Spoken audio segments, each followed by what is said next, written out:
Welcome to the Write Your Own Story podcast. I'm your host, Betsy Leonidas, and the founder of the Write Your Own Story company. Girl, I can tell you right now, you are definitely enough.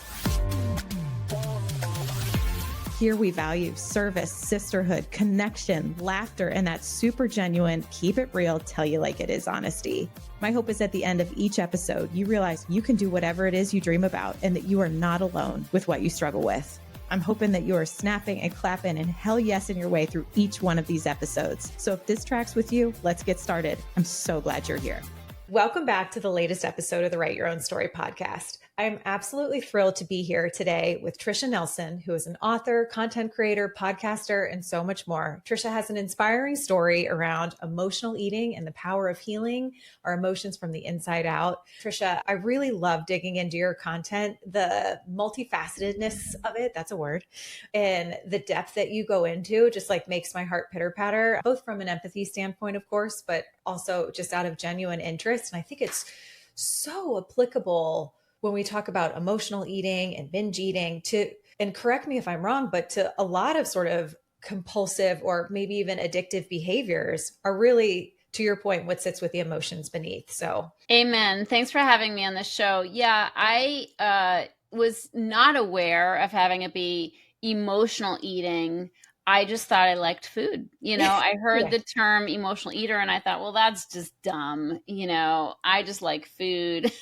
But the truth is, after I heard that term when I was younger, I realized, there's something off about my relationship with food. Like, I'm not like my girlfriends. We go to like, I grew up on the Northeast and it was Friendly's ice cream, but it was, Friendly's or Denny's, that type place. Yeah. And, we'd sit there and they'd order a sandwich and it would come with fries.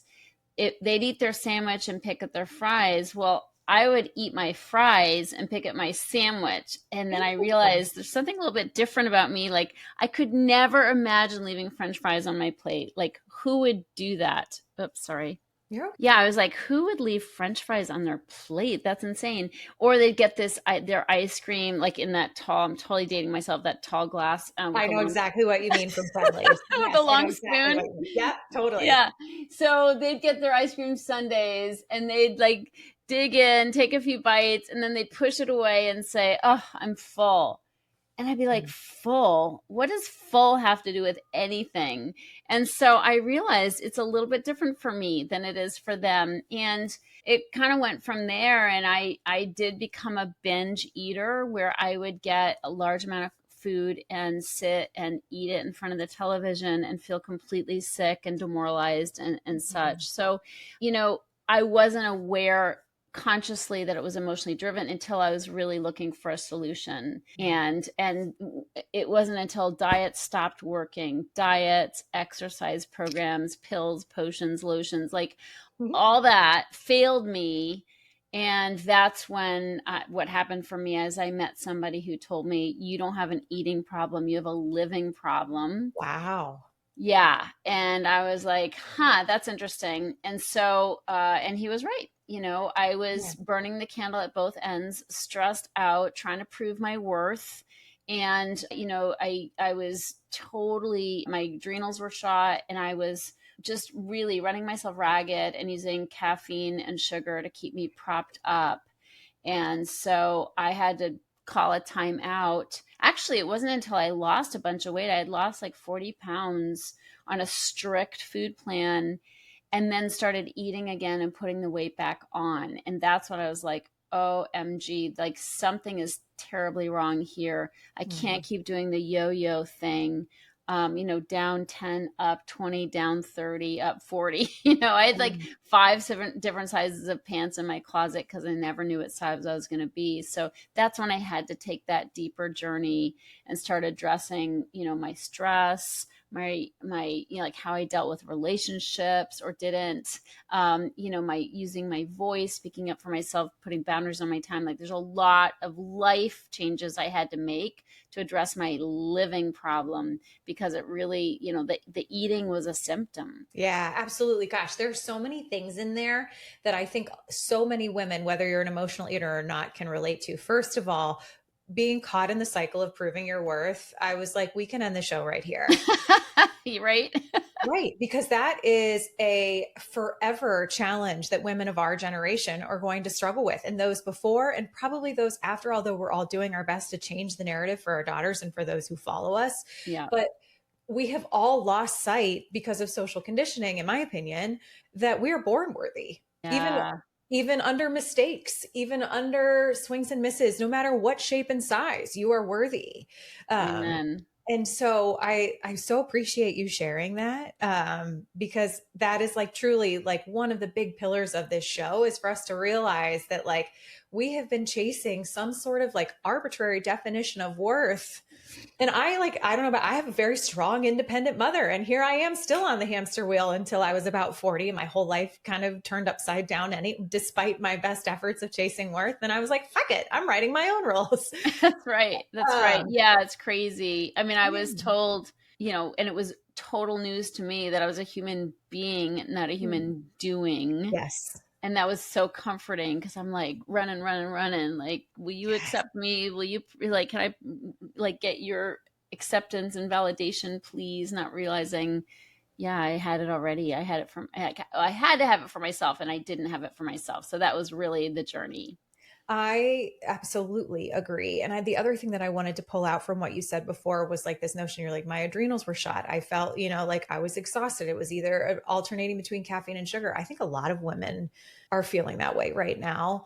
And so I just want to like broaden this for just a second and then narrow us back down. But like with the intention of this episode of like really releasing the shame around feeling that way, around getting yourself into a situation, because I wish that I could have everyone listening raise their hand right now if they've ever felt that way in some way, shape, or form. And I'm so Yeah. glad that you have done the personal work, of course, for yourself, but in your service of others to be like, okay, if I'm going to extrapolate what my version of that like is illustrated by, it's emotional eating.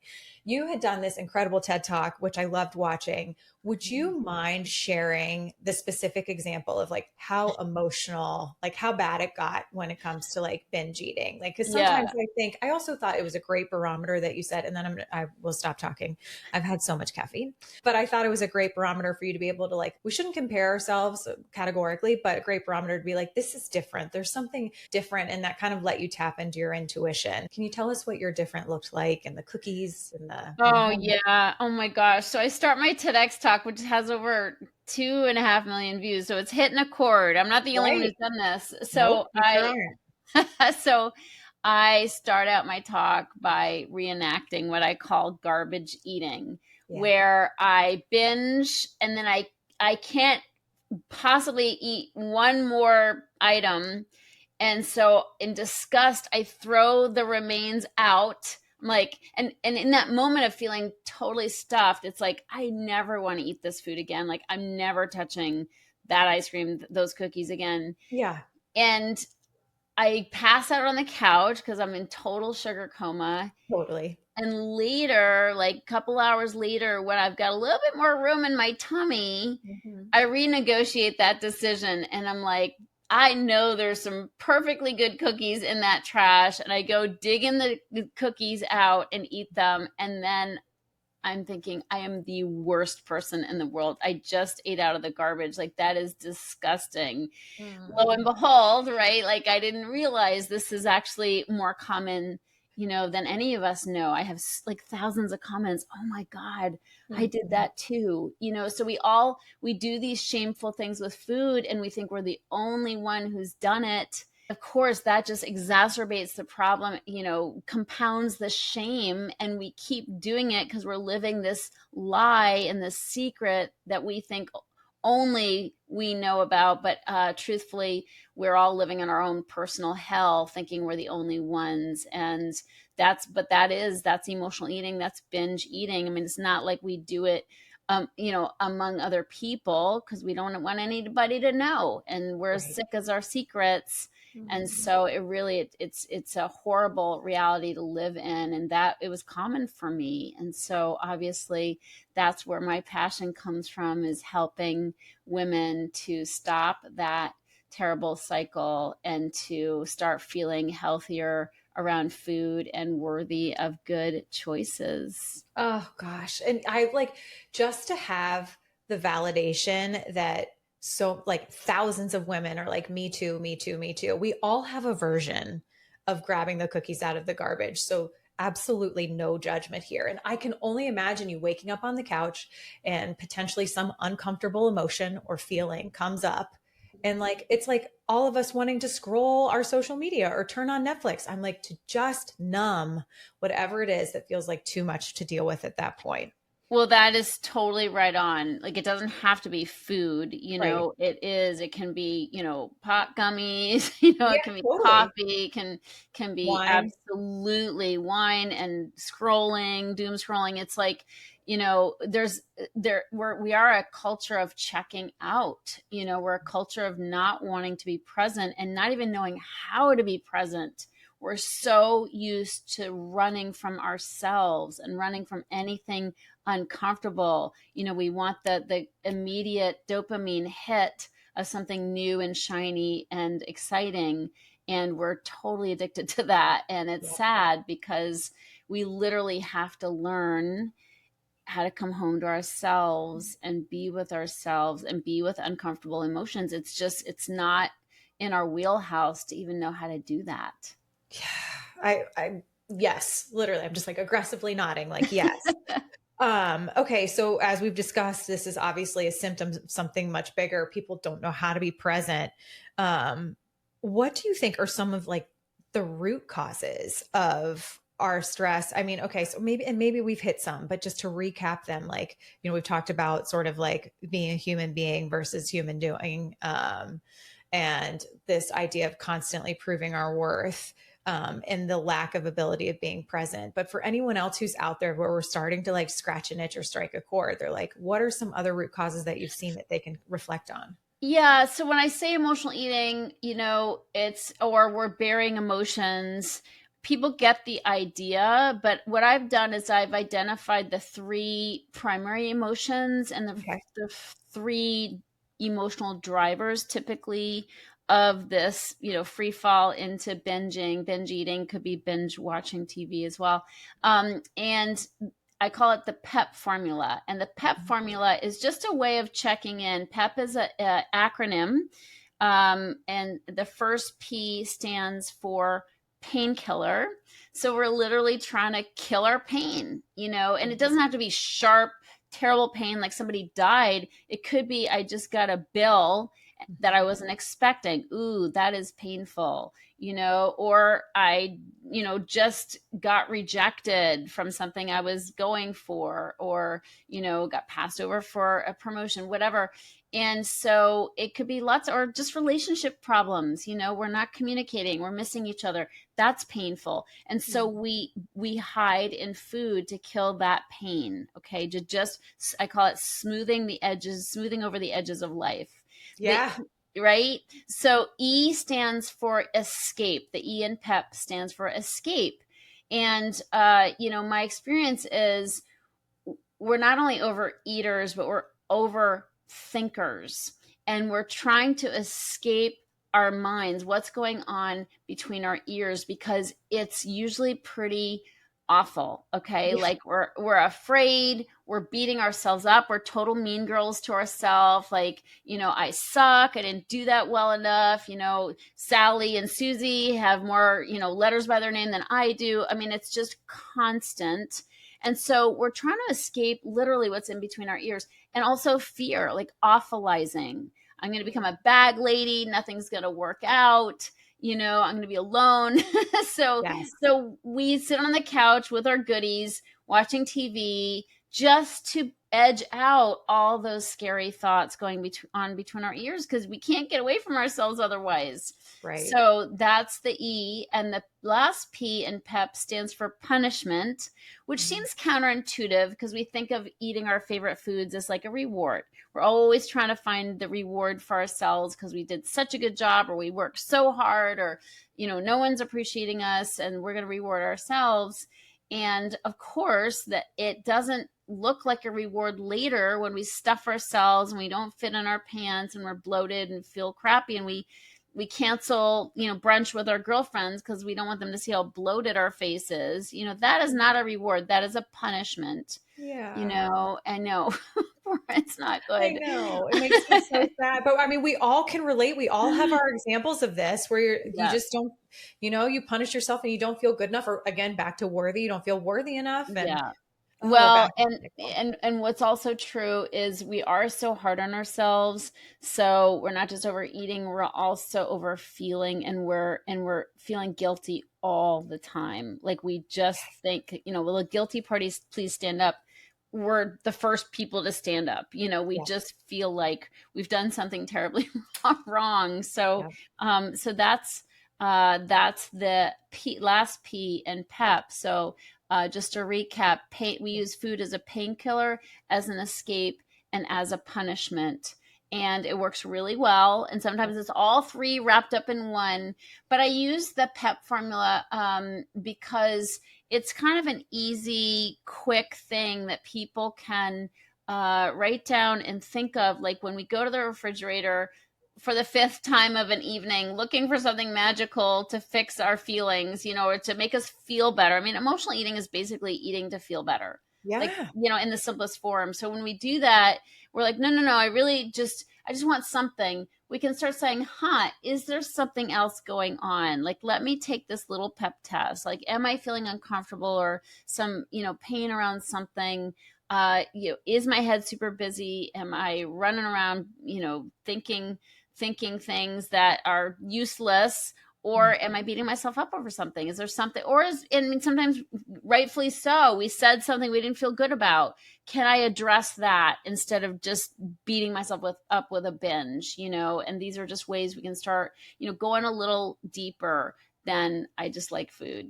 Yeah. And I love that it's like, I never have thought of like the beating myself up with a binge, that it was almost a form of punishment. It Yeah. feels like, because whenever like I have a salt tooth, not a sweet tooth, but occasionally I have like Reese cups hidden from my kids in the fridge, disguised in a healthy box.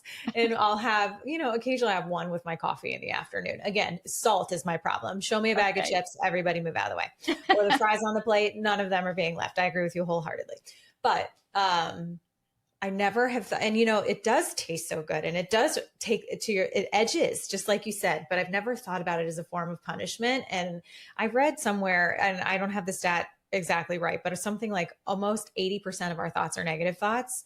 And back to your concept of like, we are not present. So if we are lost in our head, thinking about beating ourselves up about the past, worrying about the future, we are the farthest thing from present. So therefore we punish ourselves with food. Oh my God.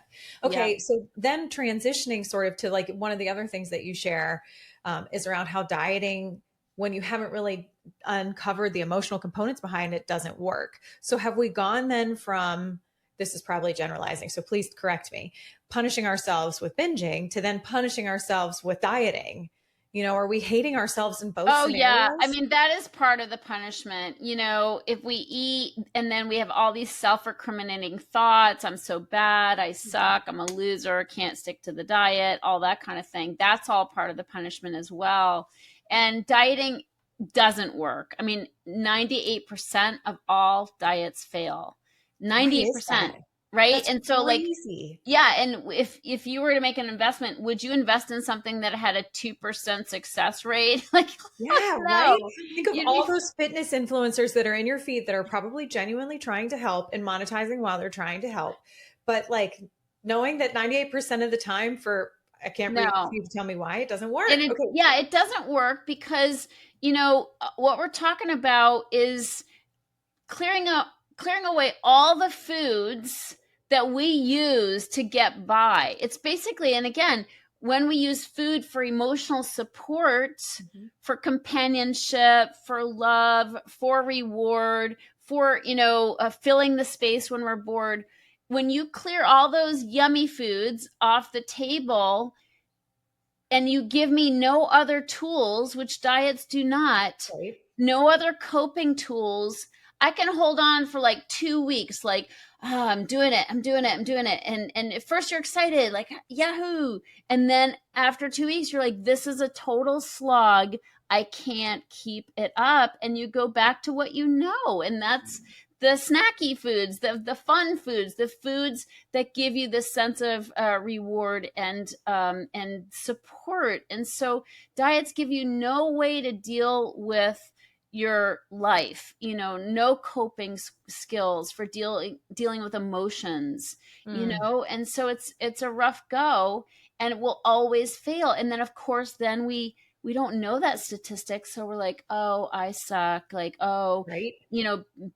Susie and Sally, they lost weight and they look great, but I'm just here on the struggle bus, and not realizing that diets just, across the board don't work. And so it's really, and even, some people are doing medications now, you either have to stay on the medication for always, or you got to figure out how to come off of it. And people are terrified to come off the meds because what's going to happen? They're going to go back to what they were doing before. So nothing's truly been solved. And so that's really, of course, that's where I live. And my company, Heal Your Hunger, lives, is that we're here to help people really solve the problem by getting underneath the compulsion to eat, the desire for the chocolate and the salty foods. You have to have salty with the sweet anyway. So I'm right there with you on the salty chips. Oh, corn chips. Right. Kryptonite. But anyway, we've got to go below that and deal with our lives and deal and also with stress. We're talking a lot about stress eating, and stress causes stress eating. And I know you have a lot of, entrepreneurs listening, and there's nothing more stressful than starting a business and trying to keep the lights on. And oftentimes people, when they start a business, will gain weight, and up late at night, finishing a project, or doing, looking on Facebook for, your competition or whatever. It's like snacking all the way through. And before you know it, we've put on 10 pounds, and that just affects our energy. It affects our self-esteem, which can indirectly affect our earning power. Absolutely. If we don't have the energy, or we feel like crap when we get up, we're coming off in a different way. We just don't have the same beautiful light and love emanating from us. And so everything becomes even more of a struggle. God, it's this vicious cycle. And, I think about it with last night, I don't know what it was. I didn't even really super doom scroll, but I wear an Oura ring, and my Oura ring score, just because I didn't stick to my plan of okay, read before bed. I did read before bed, but I had a protein bar because I was hungry. I stayed up past my bedtime because I was quizzing my high schooler for a bio test. And I then decided to scroll for 30 minutes before bed. And that has affected my ability all day today. My mindset, my morning has not been the same. And so even just this small example that's not even related to food, just I feel like we all have our versions of this where we kick off the cycle. Another thing I've learned, discipline has always sounded like such a negative thing, but discipline to me is almost like your greatest form of self-love. Yeah, I love that. That's so right on. And I teach my clients several self-care, I call them self-care secrets. Oh, cool. That are vital, because we have to have a new way to deal with the stress. Otherwise, we will stress eat. We have to have new, healthier tools for dealing with life, dealing with our emotions, and dealing with just stress in general. And that makes all the difference, so that we're not turning to food.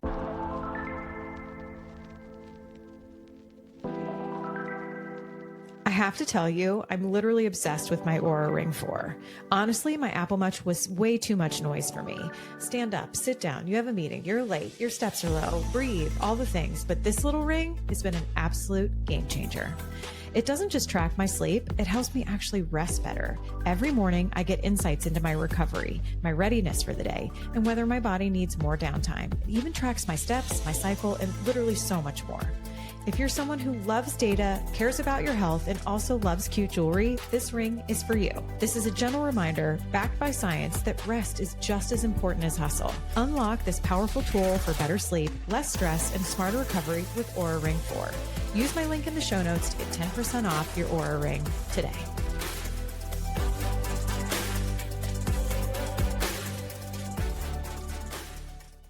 Okay, I would love to transition then. Like, what are some of the things that we're teaching people? It sounds like, it not only is it a self-awareness component, and I'm sure there's a health component, but even I think you have a spirituality component as well. Take us Yeah. through for those of us who are like, okay, now I understand when I go to the fridge, I can check in and kind of go against those three measures. I can kind of tell the difference between physical hunger and emotional hunger. I've learned to like maybe check in and give myself a little bit of a break here and realize that I've got myself in an own vicious cycle.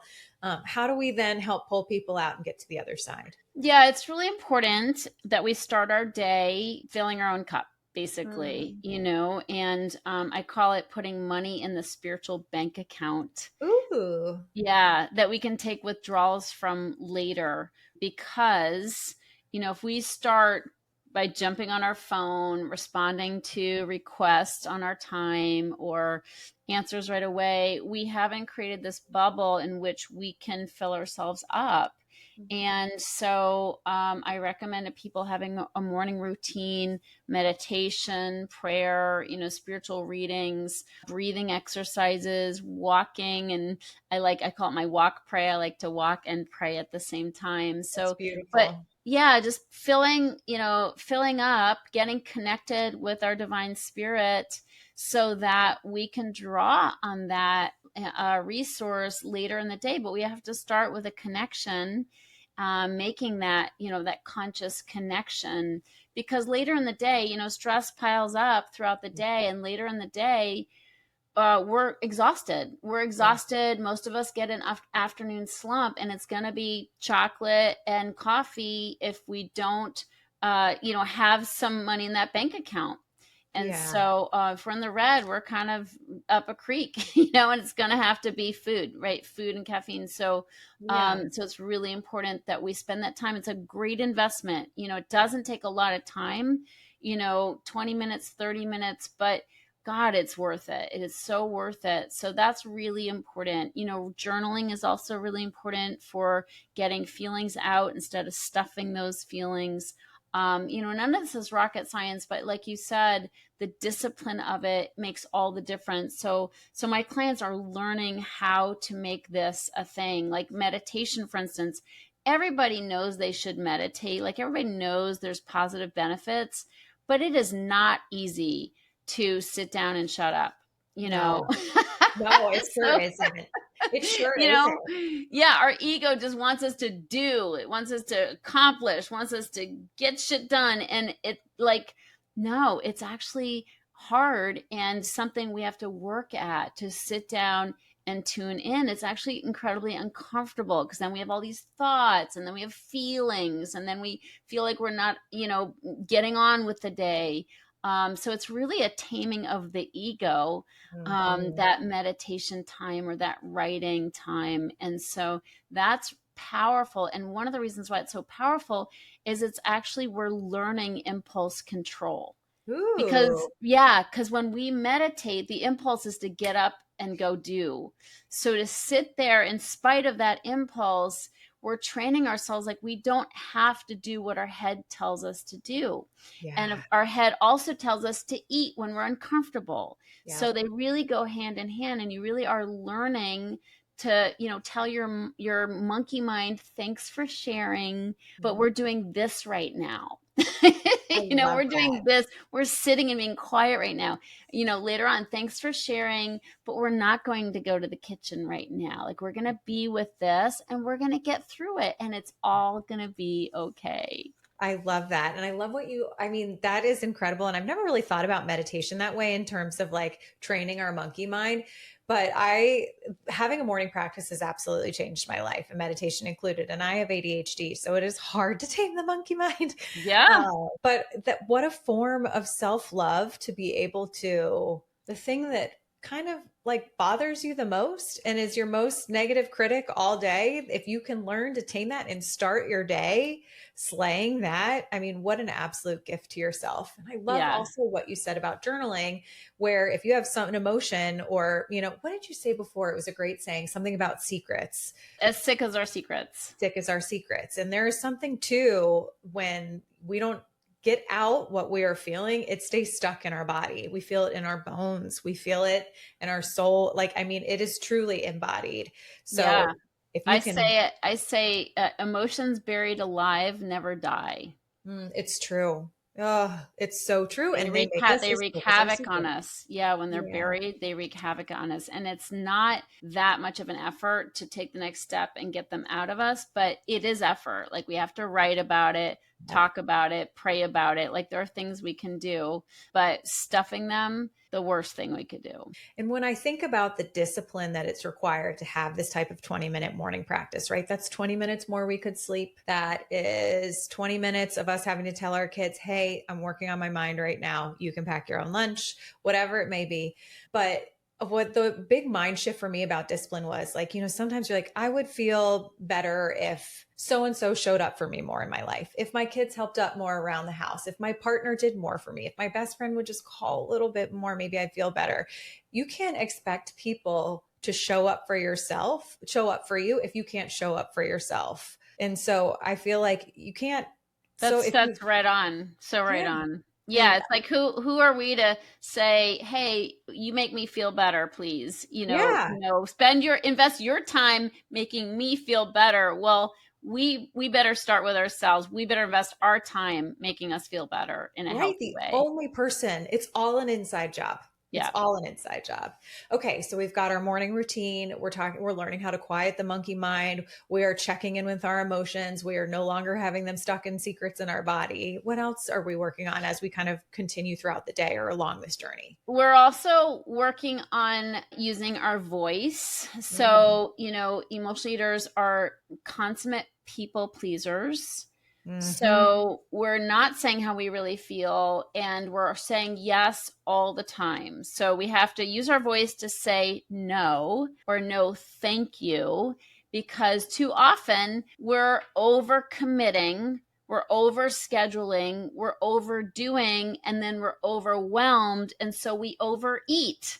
Yep. And so, again, you can't just fix the eating. That's like trying to, fix the caboose on the train. You got to start with the cars before it. Yeah. And we have to learn to say, I have a lot on my plate right now. I can't, run that committee, or I can't be the person to make the brownies for the soccer team tonight. I don't have the time, or the bandwidth. And it's so not like us to say that because, oh, what would people think of What us? would people think? And so it's like, yeah, but like they don't have to wake up in your body. Like it's Right. really important to know that we have to take care of ourselves. Nobody else will, and it's okay. And my experience is they will find another sucker. Like they will Mm-hmm. find another sucker. Like you don't have to be the sucker all the time. So it's like somebody else will do it. Not that they're a sucker, but I'm just I saying know. that Right. we overinflate our importance. Like we Mhm. think we're so important, and what would they do without me? And I'm the one who has to do this. But it's not true. People are just used to us being the ones that do it because we always raise our hand and say, I'll do it, because Mhm. God forbid somebody be displeased. But if we just bit our tongue, or we're quiet for a minute, let somebody else raise their hand, get through the uncomfortable feelings of not being the one to say, I'll do it, I'll do it. And again, Mhm. we're just talking about uncomfortable feelings. It's Right. uncomfortable, right? To change course. It's uncomfortable to do different from what people expect of us because we've trained them to turn to us to get the job done. We don't have to. Let somebody else step up, and then get your time back, get your energy back. You don't have to be the one to do everything because it's a losing proposition. When we people please and we say yes all the time, we not only run ourselves ragged, but we also end up resentful. Okay. Yes. We end up resentful, and nobody's ever as pleased as we plan on them being. So we're not only exhausted, but we're pissed off. And then we go home and we have the I deserve it binge, like the reward, Oh, right? So that's what uh-huh. we're doing. And so that's why how we're living, the choices we're making is so directly connected to what we end up even eating, even though it doesn't seem like it. So this is a way that we get to use our voice is to say, no, I can't, too much on my plate. Ask me again. I'd be happy to do it another time, but not right now. And that makes all the difference because we have to really balance ourselves. Stress eating doesn't just stop. We have to address the stress, if we don't want to stress eat. And by doing this, someone's watching, and you've given another woman, a girl, a boy, anyone else who's watching the permission to also say no. Amen. And like, that is the only way we can fix this. Like, Yeah. categorically, we have a huge seismic shift to make in our culture. And like, that can be life-changing for somebody else. Absolutely. Absolutely. It's great. And it's like, and everybody needs this lesson, really. Right. Literally, I feel like no matter if you are an emotional eater or not, we're all Yeah. taking copious notes during Yeah. that part, being like, because everyone can relate. It's like, what are they going to think of me if I'm not saying yes to everything? But I love when you said, but they don't have to live in your body. They don't have to live in your overwhelm. They don't have to live in your exhaustion. Yeah. And you can't pay your bills with other people's approval. Oh, wouldn't that be nice? Oh, you sure can't. You sure can't. And then do you find yourself so overwhelmed that you can't even touch the stack of bills and you'd Right. rather go stand in front of the fridge? Right. Oh Yeah. my gosh. Okay. So what happens? We've done our morning practice. I find that I'm literally asking for myself. You've done your morning practice. You are feeling really good. You've had a great start to the day, and then life starts to life and you're starting to feel really overwhelmed again. You've got things to do. How do you center yourself in the middle of the day? Is it permission to rest? Like, what is it that gets us in those messy middle parts? Yeah, I think it's really important that we take time, for instance, for lunch. Okay, so Ooh, yeah. oftentimes we're eating in front of our computer, eating at our desk, just trying to get it done. And it's easy to overeat that way, when we don't even recognize that we're eating, like we're so busy. So I just recommend, 20 minutes. You don't have to eat for a long time, but just 20 minutes, push away from the desk, sit and, enjoy your meal, enjoy your lunch. Make a lunch. If you're working from home, actually put lettuce in a bowl, mix up the chicken salad, like cut up the vegetables. Like, these are kind of like Zen opportunities to be present and to be aware of what you're eating so you can enjoy what you're eating. Too often it's just, it's such a quick unconscious act, and then later, late afternoon, we're hungry because we didn't really tune in when we were eating. So just simple opportunities to stop. I often will take a walk around the block, like just push away for 10 minutes. Just take a walk around the block to recenter. They don't have to be big acts, but moments to get connected. I do meditate in the afternoon as well. I take a 20-minute break in the afternoon.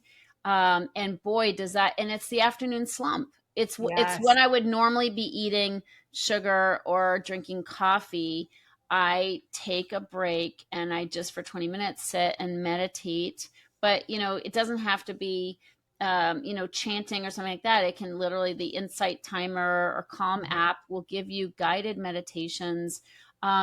It's really important that we restore that way. Otherwise, it's going to be in an unhealthy way. We all typically get a slump. And also, you've been going all day. So by 4 or 5, you're rightfully tired. Yeah. You need a reset. We know the kids do. Like, we know they need a nap. Why not us? Why not? And a nap is good too. Like, it's just a way to really recharge, because otherwise we're doing it in the kitchen while we're making dinner and we're just unconsciously snacking. And I often tell my clients, you'll eat like 200 calories less if you go meditate first or take a time out first before you start making dinner, because you won't use the snacking as your come down from the stressful day. We need something for the come down from our stressful day, and the healthier it is, the more likely you are to not use food for that. I love that. I never thought that slump is so hardcore. And I think so many of us, myself included, fear if I stop, I will never get back up. And it's totally not true.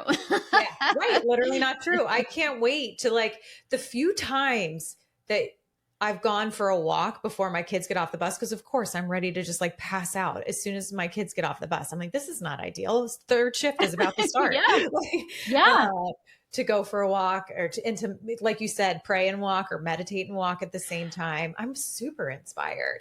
One question about the preparing food at lunch, preparing food at dinner. Again, totally asking for a friend, but like, how do you stop resenting the cooking process because it's one more thing you have to do? How do you change that into a positive experience? Yeah, that's tough. And especially if you don't have help, like if Yeah. you don't have a spouse who's right there doing it with you, which is always, the funnest, Yeah. um, but kids can do it with you as well, like Mhm. making kind of a game out of it or giving them chores. Like you're on chopping carrot duty, you're on washing the spinach duty and Yeah.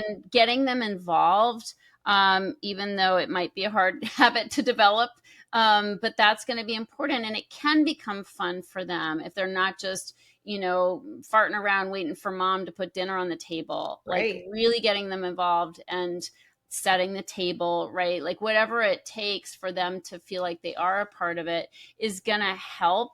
And obviously you'll probably be resentful when they give you pushback, like seriously, like Right. like I do all this for you, and whatever. So Totally. of course it's hard. Listening to music, like playing music in the kitchen and rocking out while Love you do that. it. Like I have to have music going while I cook, so it makes it more fun. It just makes it Totally. more fun. So yeah, and then if you turn the kids, turn the TV off and everybody listens to the music, then it's more likely that they'll get involved. But I think it's just a story that we can fall into. Like Mm. after all I do for these ungrateful kids, it's one more thing. Mhm. And I just think it's really important that we notice that we're falling into the story. And instead of I have to, we do our best to turn it into a I get I to, get you. because there will Absolutely. come a time when they will fly the coop, and then Mhm. you would give anything to be able to cook a meal for them. Right? Yeah, So watching, absolutely. doing a little reframe that way. I love that. It's all about the reframe. Every time I look at my dishwasher, I'm like, "Oh, girl, find the reframe," because Yep. I'm like, again, we're doing Yep. the dishes again.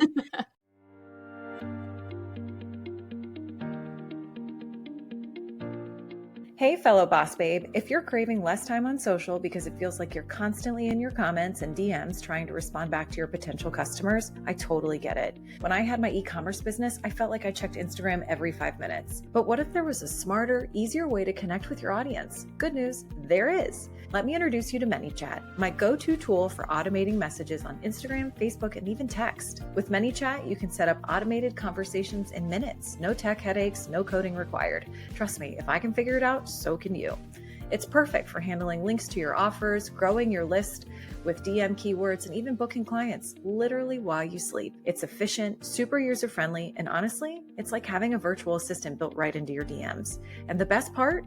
Because you're a friend of the Write Your Own Story podcast, you can try it totally free for your first month. Just use the link in the show notes. Is there anything better than to test something for your business for an entire month with no cost attached? It's my favorite. So if you're ready to save time, respond faster, and turn followers into clients, tap the link in the show notes and give ManyChat a try for free. First month's on me. Grab the offer today and go enjoy a much needed break from your phone. You deserve it.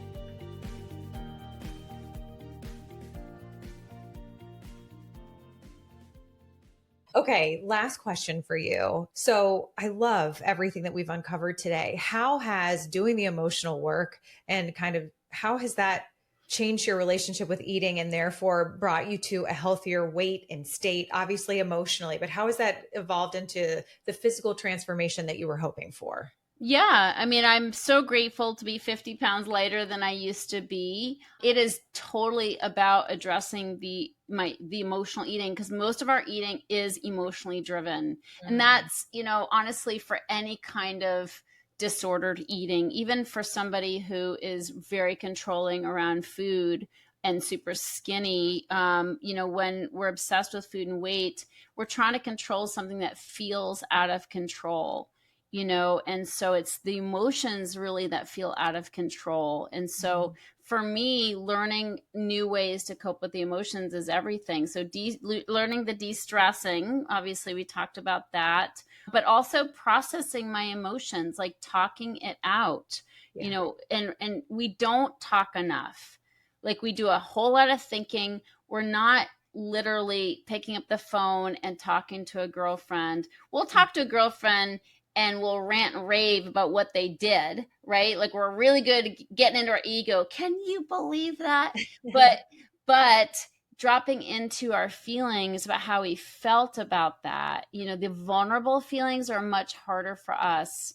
I find that writing is a good way to drop into that heart place, so I'll start with the ego rant when I'm writing, like, Yeah.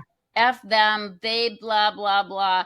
And then if I get that layer off, then we go more vulnerable. And it's like, wow, that really hurt. Or, wow, I'm so disappointed. Or I'm scared. Like, I'm scared, about my mom's dementia. I mean, these are scary moments for me. And when we can drop into that heart place, it makes all the difference, because that's where we're real. We're not in our ego, we're in our heart, we're our true selves. And, throwing that, like tapping into that and also throwing off the stress of those tough emotions is really important. And then picking up the phone, instead of ranting about what they did, it's an honest conversation about how I feel, and having more of those conversations, I think we all could use. I love that. And I was just thinking about my two best friends, that like my one best friend, we Snapchat back and forth to each other all day. And then my other best friend, we voice memo back and forth to each other all day. And it makes me so grateful. I can't do that with everybody. No, but that's super sweet. I love that. And we just, like sometimes you have to find your big feelings people. Like I'm a big feelings girl. I got big feelings. Yeah. Emotional eaters do. It's one of our traits, is that we are big feelers. Like and people are always like, oh, you wear your heart on your sleeve and all these kinds of things. Like, yeah, it's not a bad thing. It's like, it gives me more empathy, right? Yeah, definitely. I love that. It makes me just have all the appreciation for that. And I think, and if people don't have that, go find your people.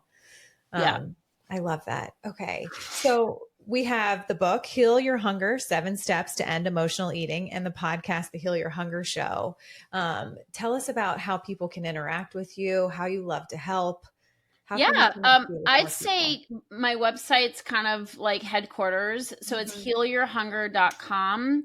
I have a free quiz on my website, which will tell somebody if they're an emotional eater or a food addict, or, somewhere in between. You get a personalized score when you take that quiz. So I would definitely start there with the quiz. It's right there on the homepage. But also my TEDx talk is on there. My book is on there. My podcast is on there. My Instagram is Tricia Nelson _.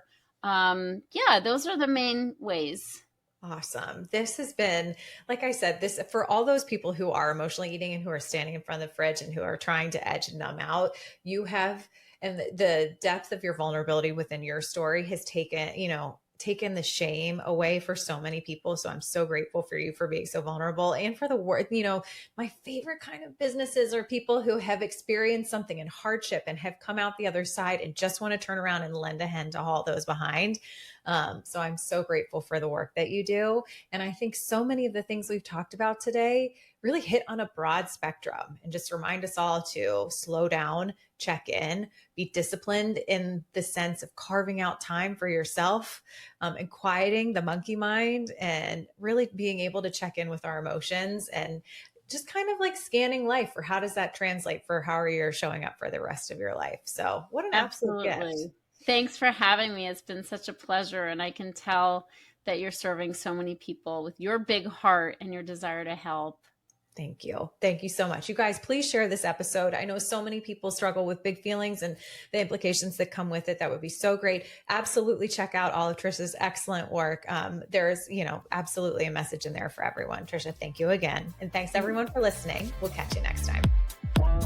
Well, that's the end of this episode, but promise me, you won't stop here with whatever it is you're feeling or dreaming about. I hope you leave today feeling empowered to live life just as you see fit. If this podcast was helpful to you, it would mean the world to me if you could leave a review on whatever platform you're listening on. I genuinely just want to help women live the life they dream about. So if this type of content tracks with you, subscribe to this podcast or visit our website, writeyourownsstory.co, to download digital courses or to grab a journal and a mug to just dream in and dream with. It's your life, lady. Do you. And just remember, I'm rooting for you and you've totally got this.